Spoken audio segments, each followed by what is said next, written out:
আমাদের যে ৭টা জেলা হাওর অঞ্চল আছে, এইটা দেশের ১/৫ ধান এখান থেকে আসে। আর বোরো মৌসুমটা হচ্ছে আমাদের প্রধান মৌসুম ধানের। বাকি আউশ আমন তো হয়, কিন্তু অল্প হয়। মূল উৎপাদনটা হয় আপনার এই সময়। সারা বছর একটা ফসলই হয়।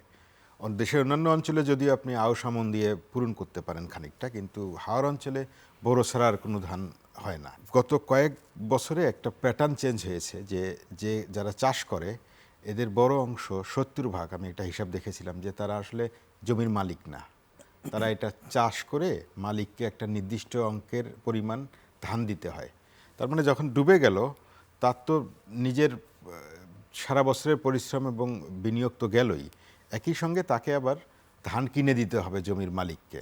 এই ধানটা তো শুধু কৃষকের ব্যক্তিগত না, বা জমির মালিকের না, মহাজনের না। এই ধানটা জাতীয় উৎপাদনের সঙ্গে যোগ হওয়ার কথা। আমাদের যে মোট জাতীয় উৎপাদন ধানের, যে আমাদের মজুদ থাকার কথা, যে খাদ্য নিরাপত্তা এর উপর ভিত্তি করে টেকসই থাকার কথা, সেখানে কিন্তু এই অভিঘাতটা লাগবে। কেন এটা ঘটলো সেটার দুটো কারণ আছে।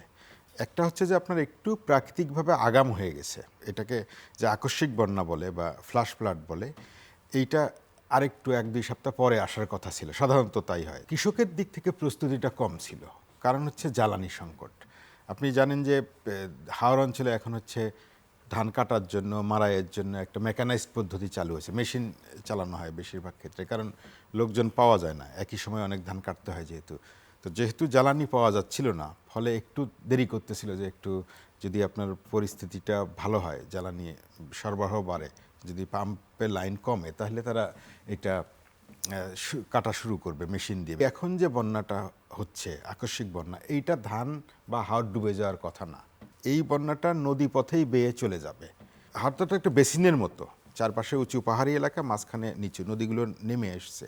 তো এগুলো ভরে গেছে, পানি ধারণ ক্ষমতা কমে গেছে। আবার আমরা অভ্যন্তরীণভাবে যে বালু উত্তোলন করি নির্বিচার, কোনো নিয়ম না মেনে, সেটার কারণে নদীগুলোর যে কাঠামো, সেটাও নষ্ট হয়ে গেছে। তৃতীয় যে দিকটা বলা দরকার আপনার, যে হাওরের ফসল রক্ষা বাঁধ আছে, ফসল রক্ষা বাঁধের কাজটা ঠিকমতো হয় নাই। আবার এটা যে নিয়ম মেনে করা দরকার, মানে আপনি ৫০ মিটার দূর থেকে মাটি আনতে হবে, এটা হচ্ছে নিয়ম এই বাঁধগুলো করার জন্য।